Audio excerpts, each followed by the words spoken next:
Encontré a mi hermano y a mi novia juntos en mi cama 2 meses antes de mi boda. Ellos se casaron cuando ella quedó embarazada, pero ahora él la abandonó y mis padres quieren que yo la mantenga.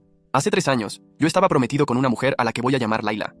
En ese entonces, yo de verdad creía que ella era el amor de mi vida. Laila y yo llevábamos juntos casi 5 años, y nuestra relación parecía muy sólida. Los dos éramos abogados, lo que significaba que teníamos vidas exigentes y agitadas, pero siempre nos asegurábamos de darnos prioridad el uno al otro cuando teníamos tiempo libre.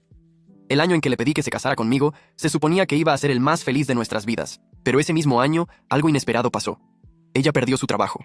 La despidieron después de que la cacharon rompiendo algunas reglas de la empresa. No voy a entrar en los detalles de lo que pasó porque es algo personal, pero lo que sí puedo decir es que la empresa la despidió de una manera muy abrupta después de lo que hizo. Ahora, si alguna vez has conocido a alguien adicto al trabajo que le gusta destacar, seguro entiendes cómo una pérdida de ese tipo puede dejar a alguien completamente deshecho. El trabajo no era solo un empleo para Laila, era parte de su identidad, su orgullo y su propósito. Perderlo tan de repente la dejó muy desorientada. Laila se lanzó a la búsqueda de un nuevo trabajo casi de inmediato, solicitando en muchísimos despachos y empresas. Desafortunadamente, su área era muy especializada, y las oportunidades no eran fáciles de encontrar, especialmente después de las circunstancias de su despido. Los días se hicieron semanas y las semanas se hicieron meses, y ella aún no había conseguido una nueva posición. Durante todo ese tiempo, yo traté de apoyarla lo más que pude. Le aseguré que no necesitaba preocuparse por el dinero.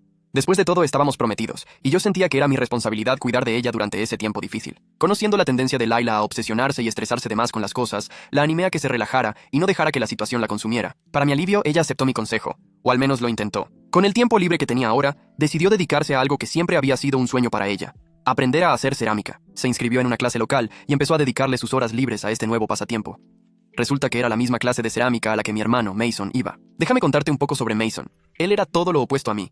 Mientras yo era el chavo responsable y nerd que se enfocaba en sus estudios y su carrera, Mason era el clásico problemático. Se pasaba sus días de escuela echando desmadre, metiéndose en problemas y ganándose la reputación de un playboy despreocupado. Esa reputación lo siguió en la universidad y después. Él era el tipo de chavo que nunca andaba con una chava por mucho tiempo y rara vez se tomaba algo en serio. Laila había conocido a Mason al principio de nuestra relación y sabía el tipo de persona que él era. Así que cuando ella empezó a ir a las mismas clases de cerámica que él, pensé que su encuentro ahí era solo una coincidencia. Pero, viéndolo en retrospectiva, fue ahí donde las cosas empezaron a cambiar. En solo unas semanas, los dos se hicieron sorprendentemente cercanos. Al principio no le di mucha importancia. Mason se ofreció a llevarla y traerla de la clase algunas veces, lo que parecía atento, aunque no era algo común. Laila llegaba a la casa y me contaba emocionada historias sobre lo que ella y Mason habían hecho en la clase de cerámica, o me mostraba las piezas en las que habían trabajado, pero luego, sus interacciones se extendieron más allá de la cerámica. Empezaron a salir los fines de semana, haciendo cosas como visitar museos de arte o ir a nuevos restaurantes. Esas eran actividades que Laila y yo solíamos hacer juntos, pero ahora ella las estaba haciendo con Mason. Con el tiempo, no pude ignorar los cambios en el comportamiento de Laila. Estaba pasando mucho más tiempo con Mason de lo que yo me sentía cómodo, y eso estaba empezando a afectar nuestra relación. Incluso se saltó noches de citas conmigo para salir con él. No soy el tipo de persona que se queda callada y deja que las cosas se acumulen, así que, una noche, la confronté directamente. Le pregunté de frente si estaba pasando algo entre ella y Mason. Laila se sorprendió con mi pregunta, incluso se ofendió. Ella negó rotundamente que algo inapropiado estuviera pasando e insistió en que el tiempo que pasaba con Mason era puramente de amigos. Me explicó que pasar tiempo con él era divertido y relajado, comparándolo con salir con un hermano menor. Ella parecía de verdad dolida de que yo siquiera sugiriera que había algo más, y por un momento me sentí culpable por dudar de ella. Pero, en el fondo, sus garantías no me tranquilizaron por completo. Las cosas llegaron al límite solo 2 meses antes de nuestra boda. Yo estaba trabajando incansablemente en ese entonces, balanceando una carga de trabajo muy pesada para asegurar que todo estuviera en orden económicamente. Desde que Laila había perdido su empleo, yo había asumido la responsabilidad financiera total de nuestra casa y de todos los gastos de nuestra boda. Ella aún no había encontrado un nuevo trabajo. Y aunque usaba algunos de sus ahorros para sus necesidades personales o emergencias, yo estaba cargando con la mayor parte del peso. Entre pagar por todo y el estrés de planear una boda, mis horas en la oficina se habían hecho más largas y agotadoras. Yo no estaba por ahí tanto como debería, y viéndolo en retrospectiva, tal vez eso le dio a Laila y Mason la oportunidad de hacerse tan cercanos como lo hicieron. Una noche, regresé a la casa antes de tiempo de un viaje de negocios. Estaba emocionado de sorprender a Laila y pasar tiempo de calidad con ella. Cuando entré al garaje, de inmediato me di cuenta de que el coche de mi hermano estaba estacionado afuera. Normalmente no le habría dado mucha importancia. Mason tenía la costumbre de aparecer sin avisar, pero esta vez era diferente. Ya pasaban de las 9 de la noche y ver su coche ahí tan tarde encendió una señal de alerta. Al abrir la puerta y entrar en silencio, ya podía escuchar risas débiles que venían de adentro de la casa. La sala estaba vacía, pero la televisión estaba prendida, y su luz parpadeante proyectaba sombras por todo el lugar. Mis ojos se fueron de inmediato a las latas de cerveza esparcidas por el suelo, y después a la vista inconfundible de la ropa y la ropa interior de Laila, tiradas desordenadamente entre ellas. Mi estómago se revolvió. Supe, en ese instante, lo que estaba a punto de encontrar. Una parte de mí quería dar la vuelta y marcharme, pero otra parte, la parte que necesitaba una prueba innegable, me empujó hacia adelante. Necesitaba verlo con mis propios ojos. Caminé despacio, con el corazón latiéndome a toda velocidad en dirección al cuarto. Llegué a la puerta y me detuve. Ahí estaban ellos, Layla y Mason, enredados de la forma más íntima posible. Estaban tan absortos el uno en el otro que ni siquiera se dieron cuenta de mi presencia. Normalmente soy una persona tranquila y serena, pero esto era la traición más grande que podía existir. Mi prometida, la mujer con la que me casaría en solo 2 meses, estaba en mi cama con mi propio hermano. Sin decir una palabra, entré al cuarto, me acerqué a la cama y agarré a Mason por la nuca. Le jalé la cara para separarlo de la de Layla, y el shock en su expresión fue casi satisfactorio. Él se volteó para verme, y su expresión cambió de inmediato de confusión a terror. Yo ni siquiera miré a Layla. Mason se tropezó de inmediato, murmurándome disculpas, pero sus palabras no significaban nada en ese momento. Le di un puñetazo certero en la nariz. El crujido del hueso me dio una satisfacción oscura, mientras la sangre empezaba a escurrirle por la cara. Soltó un grito de dolor, pero yo no había terminado. Le pegué de nuevo y de nuevo, cada puñetazo más fuerte que el anterior. La sangre le escurría de la nariz y le manchaba la camisa, pero no me importaba. Él se tambaleó hacia atrás, con las manos tratando de bloquearme débilmente, pero yo seguí. Después de que Mason estaba en el piso, ensangrentado y pidiendo clemencia, volteé mi atención hacia Layla. Ella estaba sentada en la cama, temblando y sollozando. La miré a los ojos y le dije, con la voz fría y controlada, que tenía 10 minutos para irse de mi casa. Si no se iba, le dije, no dudaría en dejarla en el mismo desastre sangriento que mi hermano. Ella empezó a rogarme, pidiéndome disculpas sin parar. Me dijo que podía explicarlo y me suplicó que no la echara, que le diera una oportunidad de arreglar las cosas. Pero yo no estaba interesado en sus disculpas. Miré mi reloj y le dije fríamente, te quedan 9 minutos. El tono de mi voz y la mirada en mis ojos debieron haberle mostrado que no estaba bromeando, porque salió corriendo de la cama y empezó a vestirse con las manos temblándole, con lágrimas escurriéndole por la cara, mientras agarraba una maleta del closet y empezaba a meter lo que podía dentro. Cuando finalmente terminó de acomodar sus cosas, arrastrando su maleta medio llena por las escaleras, se volteó para verme una última vez. La voz de ella estaba quebrada cuando me suplicó que la escuchara, diciendo que me amaba y que se merecía una oportunidad de explicarse. Sin decir una palabra, extendí la mano. Le quité el anillo de compromiso de su dedo y la empujé hacia la puerta. Ella intentó resistirse, rogándome que lo reconsiderara, pero yo ya había terminado. Abrí la puerta y la empujé hacia la noche. Ella se tambaleó hacia el porche, aún llorando y gritando por perdón. Yo ni siquiera volteé a verla mientras le cerraba la puerta en la cara. Sus sollozos se ahogaron del otro lado. La cara de Mason aún estaba ensangrentada de nuestra pelea, y aunque yo todavía estaba hirviendo de coraje, no quería ser responsable de que le pasara algo peor. Les llamé a mis papás y les conté todo lo que había pasado. Mi papá se enojó mucho con Mason y mi mamá se quedó en shock, pero ambos me dijeron que vendrían de inmediato. Cuando llegaron, mi mamá, que es enfermera, cuidó las heridas de Mason. Ella le limpió y vendó las heridas, que afortunadamente para él eran en su mayoría superficiales. Mientras tanto, mi papá me jaló hacia el patio, lejos de Mason. Él podía ver que mis manos aún temblaban de coraje y que a duras penas me estaba controlando. Un poco después, Mason salió con mi mamá. Su cara estaba lastimada, su nariz vendada y aún había rastros de sangre en su camisa. Se disculpó por traicionarme, diciendo que no tenía la intención de que las cosas pasaran de esa manera, pero luego soltó la bomba. Dijo que estaba enamorado de Layla. Finalmente me volteé para verlo, con los ojos como puñales. Él siguió, explicándome cómo creía que Layla sentía lo mismo por él. Dijo que era la primera vez que se habían acostado juntos, como si eso de alguna manera hiciera que la situación fuera mejor. Luego, sacó el teléfono y me mostró los mensajes de ellos. Conversaciones llenas de textos coquetos, secretos, y Layla confesando lo infeliz que estaba en nuestra relación. De acuerdo con Mason, fue ella quien lo invitó a quedarse con ella esa noche, ya que ella pensaba que yo aún estaría en el viaje de trabajo. Mientras yo estaba ahí leyendo esos mensajes, mi coraje volvió a hervir. Mason seguía hablando, diciéndome cómo se arrepentía de traicionarme, pero también insistiendo en que nunca se había sentido de esa forma por nadie antes. Dijo que no se pudo controlar y me suplicó que lo perdonara. Sus palabras se sintieron como puñales, girando en la herida. Mi papá, que estaba escuchando en silencio, finalmente se molestó. Regañó a Mason severamente, diciéndole lo mucho que me había lastimado y lo avergonzado que debería estar de sí mismo. Pero la reacción de mi mamá fue diferente. Mason siempre había sido su favorito, y yo podía ver que ella estaba batallando con la situación. Mi mamá empezó a decirme que, sin importar lo que yo decidiera hacer sobre Layla, tenía que perdonar a mi hermano. Me dijo que él parecía de verdad arrepentido, como si eso de alguna manera disminuyera la traición. No podía creer lo que estaba escuchando. La interrumpí y les dije a mis papás que no estaba de humor para sermones o consejos. La única cosa que yo quería en ese momento era que se llevaran a Mason y se fueran. Yo ya no podía verlo. Mi papá asintió, entendiendo que yo necesitaba espacio, y ayudó a Mason a ir hacia el coche. Mi mamá dudó, claramente queriendo quedarse y mediar, pero al final lo siguió. En las semanas que siguieron, yo aún estaba lidiando con las consecuencias emocionales de la traición de Layla. Layla me había estado mandando mensajes persistentemente durante esas semanas, rogando por perdón y tratando de explicarse. Pero sus explicaciones siempre giraban en torno a las mismas excusas de siempre, que eran muy similares a lo que Mason ya me había contado. Ella dijo que ella y Mason nunca tuvieron la intención de lastimarme. Yo prácticamente ignoré sus mensajes durante todas esas semanas. Luego, de la nada, recibí una llamada de Mason. Me informó que él y Layla acababan de descubrir que ella estaba embarazada y que el bebé era de él. Me dijo que, como ella estaba cargando a su hijo, él quería casarse con ella y quería mi bendición. No podía creer la audacia de él de pedirme eso, después de la forma en que los dos me habían traicionado. La reacción de mi mamá solo empeoró todo. Ella ya estaba tratando de ser la pacificadora entre Mason y yo, pero ahora parecía ver el embarazo de Layla como una especie de intervención divina. Me dijo que era el plan de Dios que Layla quedara embarazada de esa forma, y que tal vez Mason y Layla siempre estuvieron destinados a estar juntos. Sus palabras me golpearon como una bofetada. Era como si ella estuviera tratando de justificar lo inimaginable, de excusar lo que ellos habían hecho porque encajaba en su nueva fantasía de volverse abuela. Le dije a mi mamá de frente que yo sabía exactamente lo que estaba haciendo y que si ella elegía ponerse del lado de Mason y Layla, nuestra relación estaba terminada. No estaba bromeando, ¿no? La traición de mi hermano ya había sido lo suficientemente mala, pero tener a mi propia mamá alineándose con ellos era algo que yo no podía aceptar. Mi papá intentó mantenerse neutral, tal vez pensando que eso ayudaría a disminuir la tensión. De cualquier forma, mi mamá le ofreció a Layla apoyo económico, asegurándole que ella y el bebé serían bien cuidados. Pero claro, había una condición. Mi mamá insistió en que ella y Mason tenían que casarse. Después de todo, eso era lo que Mason deseaba. Además, mi mamá fue implacable en su búsqueda por ese resultado, negándose a siquiera considerar la idea de que su nieto naciera fuera del matrimonio. Cuando me enteré de que Mason y Layla de verdad iban a casarse y habían empezado a enviar invitaciones de boda a nuestros parientes, yo me enojé mucho y me sentí humillado. Sin discutir más, simplemente mantuve mi palabra y corté a mi mamá y a mi hermano de mi vida. Sin embargo, mi mamá no se rinde fácilmente. Por semanas después de la pelea, llamó incesantemente, dejó mensajes de voz y hasta se apareció en mi puerta sin ser invitada, tratando de hacerme sentir culpable para que me reconciliara. Eso era asfixiante. Fue entonces cuando supe que la única forma de huir de ella era irme de la ciudad por completo.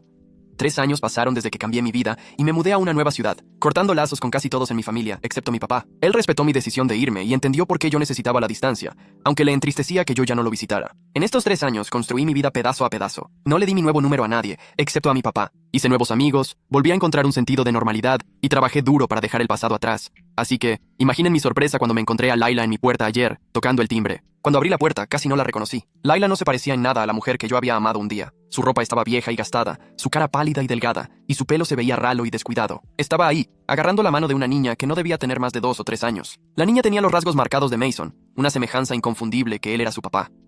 Por un momento, me quedé demasiado en shock como para hablar. Mi mente se llenó de preguntas. ¿Por qué estaba ella aquí? ¿Cómo me encontró? ¿Qué quería? Los años que yo había pasado tratando de olvidarla y el dolor que ella había causado parecieron desmoronarse en un instante. Finalmente, rompí el silencio. Layla, ¿qué estás haciendo aquí? Sus ojos se llenaron de lágrimas y su voz estaba temblorosa cuando me preguntó si podía pasar, ya que tenía algo importante que hablar conmigo. Mi instinto inicial fue decir que no, de mandarlas a volar, pero luego miré a la niña a su lado. Ella me estaba viendo con esos ojos blancos e inocentes. No pude ser grosero enfrente de la niña, así que me hice a un lado y las invité a pasar. Las llevé al sillón y les ofrecí agua. En cuanto se acomodaron, me senté enfrente de ellas y les pregunté qué estaban haciendo ahí. Yo ya sabía que ella no me habría encontrado sola. No le había dado mi dirección a nadie, excepto a mi papá, y confiaba en él para que guardara el secreto, a menos que algo realmente importante pasara. Entonces, ¿qué era tan importante para que él le hubiera dado mi ubicación a ella? En vez de responder de inmediato, Layla agarró una carta de su bolsa y me la extendió sin decir una palabra. La abrí y de inmediato reconocí la letra de mi mamá. Mi estómago se revolvió mientras yo leía el contenido de la carta. Mi mamá había escrito de forma clara que era mi responsabilidad arreglar el desastre que Mason había creado. Me explicó cómo Layla y Jessie estaban pasando por dificultades, cómo Mason las había abandonado, y cómo, siendo hermano de Mason y tío de Jessie, yo debería levantarme y cuidar de ellas. Miré a Layla, confundido y con coraje. ¿Qué significa esto?, le pregunté sosteniendo la carta. Fue cuando Layla se derrumbó y empezó a contarme la historia completa. De acuerdo con ella, Mason siempre fue infiel en su matrimonio, desde el principio. Incluso después de que Layla dio a luz a su hija, Jessie, mi hermano continuó teniendo romances de vez en cuando durante el tiempo que estuvieron juntos. Layla, por su parte, había tratado de hacer que las cosas funcionaran, esperando que las cosas mejoraran con el tiempo, al menos por el bien de Jessie. Pero hace 3 meses, Mason había de repente empacado sus cosas y se había ido. Ni una explicación, ni una nota, ni un aviso. Él simplemente se desapareció. Desde entonces, Layla se había quedado sola. No tenía trabajo, ni ahorros, ni casa. Ella y Mason habían vivido en un lugar rentado, y sin él, ella ya no podía pagar para quedarse. Mi mamá, sintiendo alguna obligación por el bien de Jessie, le había dado dinero a Layla para que se mantuvieran. Pero ahora, con Mason prácticamente desaparecido para siempre, mi mamá había decidido que ya no quería ser responsable por Layla y la niña de ella. Layla luego siguió diciéndome que mi mamá quería que yo cuidara de ella y de Jessie, ya que no tenían a dónde ir y a nadie más a quien recurrir. Yo me sentí completamente asqueado con lo que ella me estaba pidiendo y con lo ridículo que era para ella y mi mamá esperar que yo las ayudara. Mi mamá no solo se había puesto del lado de Mason durante la traición inicial, sino que ahora estaba tratando de echarme las consecuencias de las acciones de él. Era algo que me daba mucho coraje, pero no me sorprendió. El favoritismo implacable de mi mamá hacia Mason siempre la había cegado ante los daños que él causaba. Le dije a Layla de inmediato, de forma muy directa y enfrente de la niña, que ella no tenía el derecho de esperar ninguna ayuda de mí. O sea, esa no era mi hija, ella ya no era mi prometida, y eso claramente no era mi responsabilidad. Aunque me sentía mal porque Mason la había abandonado, ella debió haberlo visto venir. Después de todo, él no era la persona más confiable de ninguna forma. Yo no iba a ser obligado a ayudar por sentirme culpable, así que le pedí a Layla que se fuera. Al oír esto, ella se puso a llorar, diciendo que no tenía a dónde ir, sin dinero, y que lo que le quedaba lo había gastado en gasolina para venir a verme. Terminé dándole unos cuantos cientos de pesos antes de pedirle que se fuera. Desde entonces, aunque sé que lo que hice fue lo correcto, no puedo evitar sentirme un poco culpable. Siento pena por esa pobre niña, así que me gustaría compartir la actualización 1.ok. Entonces me gustaría aclarar algunas cosas. El comportamiento de mi mamá en esta situación es completamente incomprensible para mí también. El hecho de que ella esté tratando de hacerme sentir culpable para ayudar a Lila y a la hija de ella después de todo lo que pasó parece increíblemente egoísta. Entiendo que ella pueda sentirse obligada por el bien de la nieta, pero ella no debería esperar que yo limpie el desastre de su hijo, especialmente después de cómo ella desconsideró completamente mis sentimientos y se puso del lado de Mason durante toda la traición. El pedido de ella simplemente parece aún más fuera de lugar. Estoy de acuerdo con algunos de los comentarios de ustedes de que mi papá me traicionó también. En vez de ofrecerme el apoyo que yo necesitaba después de lo del engaño, él adoptó una postura neutral. Aunque regañó a mi hermano esa vez, él nunca se puso completamente de mi lado. Al no desafiar el comportamiento manipulador de mi mamá, él también tuvo su parte en esta traición. Pienso tener una conversación con él pronto. Layla puede haber sido abandonada por Mason, pero eso no me hace automáticamente responsable de cuidarla. Ella tomó decisiones, y aunque yo pueda sentir alguna empatía por ella dadas las circunstancias, yo no le debo nada. El hecho de que ella haya aparecido en mi puerta, sin nada que ofrecer aparte de una historia triste y una niña, solo resalta la desesperación de ella. Lo que yo hice, decirle a Layla que se fuera. Darle dinero, pero no ofrecerme a asumir más responsabilidad, fue un acto de establecer límites. Yo no la eché por rencor, simplemente dejé claro que no es mi trabajo arreglar lo que Mason rompió. Yo no estoy obligado a cuidarla solo porque ella está en una situación difícil ahora. No, esa niña definitivamente no es mía. Layla y yo ya habíamos terminado semanas antes de que ella quedara embarazada. Y en el tiempo en que terminamos, ya habíamos parado de ser íntimos por algún tiempo. El tiempo es claro y no hay absolutamente ninguna posibilidad de que yo sea el papá. Además, Jessie tiene todos los rasgos de Mason. La cara de ella, los ojos de ella, la sonrisa de ella. Es como ver a él de niño. No hay duda en mi mente de que Mason es el papá de ella. No necesito hacerme una prueba de paternidad porque la semejanza es inconfundible. La niña es sin duda de él, y yo no voy a ser arrastrado a más confusión. No, yo no quiero adoptar a mi sobrina. No puedo creer que algunos de ustedes hasta lo estén sugiriendo. Independientemente de la situación económica o emocional de Layla, ella es la mamá y es su responsabilidad. No entiendo por qué ella nunca trabajó después de la boda, o por qué no ahorró. Mason es el papá. Así que aunque ellos se hayan separado, tanto Layla como Mason necesitan hacerse responsables y cuidar de su hija. Mason no tiene otra opción más que pagar manutención. Actualización 2. Hablé con mis papás sobre todo. Yo ya sabía que mi papá le había dado mi dirección a Layla, pero quería escucharlo de él directamente. Le llamé y le pregunté de frente por qué él aceptó compartir mi ubicación con ella después, de que yo le había pedido repetidamente que no lo hiciera y qué esperaba él que yo hiciera por Layla y la hija de ella después. De todos esos años, mi papá se quedó callado por un momento, claramente incómodo. Luego suspiró profundamente y se disculpó. Lo siento, hijo. De verdad lo siento, me dijo con la voz pesada de arrepentimiento. Intentamos todo lo que pudimos para ayudar a Layla, pero con Mason desaparecido por tanto tiempo, solo pudimos hacer lo que pudimos. Tu mamá me rogó que le diera tu dirección. Me dijo que tal vez si la veías después de todo este tiempo, quisieras ayudarla de alguna forma, ya que ella no tiene a dónde ir. Pude sentir mi frustración crecer y le pregunté por qué él pensó que yo ayudaría a una persona como ella. Ella me engañó con Mason, ella me lastimó y ahora tú quieres que yo la ayude. Le pregunté. Mi papá me dijo que entendía por qué yo estaba molesto. Me explicó que ni él ni mi mamá querían que las cosas terminaran así, pero Layla y Jessie eran familia. Él creía que yo era la única opción de ellas. Él se disculpó conmigo, pero yo no lo escuché. Le dije que él y yo habíamos terminado. Yo había confiado en que él sería diferente a mi mamá, pero resulta que todos ellos son lo mismo, traidores traicioneros. ¿De verdad pensaron que yo de alguna forma olvidaría el pasado y acogería a Layla y a la hija de mi hermano en mi vida y empezaría a cuidarlas? Uf. Mis papás de verdad no se preocupaban por mí. Le dije a mi papá con firmeza y sin dudar que él debería borrar mi número y olvidarse de que yo alguna vez existí para él, ya que él sabía mi dirección. Lo advertí que si él o mi mamá alguna vez se aparecían en mi casa, yo llamaría a la policía. Mi papá trató de disculparse de nuevo, rogando para que yo lo escuchara, pero yo ya no estaba interesado. Mi voz no flaqueó mientras yo hablaba, pero el peso de las palabras pesó en el aire. «Ya no me llames más», le dije interrumpiéndolo. «Simplemente no lo hagas. Tú tomaste tus decisiones y yo estoy tomando las mías». Sin esperar a que él respondiera, colgué el teléfono y de inmediato bloqueé su número. Lo que mi papá hizo es imperdonable y no hay vuelta atrás. Actualización 3. Ya ha pasado casi un mes desde mi última actualización. Finalmente pude rastrear a Mason con la ayuda de uno de mis amigos. Resulta que Layla tenía razón. Mason estaba viviendo con su última conquista, en una ciudad a unas cuantas horas de distancia de la casa, actuando como si no tuviera responsabilidades, como si no tuviera familia. No puedo creer que ese era el mismo chavo que me había dicho con la mayor seriedad que estaba enamorado de Layla hace 3 años. El mismo chavo que había volteado mi vida de cabeza y ahora, después de todo eso, estaba viviendo con otra persona, actuando como si no acabara de abandonar a su esposa y a su hija. Era algo que me daba mucho coraje, algo que me enloquecía, de hecho. ¿Cómo alguien puede ser tan egoísta, tan frío? El hecho de que él pudiera ser tan casual sobre eso, como si abandonar a su propia carne y sangre, fuera solo un pequeño inconveniente, me dio náuseas. Después de que me enteré de dónde estaba, le mandé la dirección de él a Layla. Yo no quería involucrarme en más drama de ella, pero tampoco quería que ella se sintiera completamente desamparada. Así que le di un último consejo. Necesitas contratar a un abogado y pedir el divorcio y pedir manutención. Hazlo ahora mismo, antes de que Mason se desaparezca en otro lado. También le envié algo de dinero, solo lo suficiente para que ella se las arreglara. Layla me dio las gracias por todo, y pude escuchar el alivio en su voz. Se disculpó de nuevo, como ya lo había hecho tantas veces antes, pero yo ya no estaba interesado en escucharla. Terminé, le mandé por mensaje. Nunca más me contactes. No te aparezcas en mi puerta.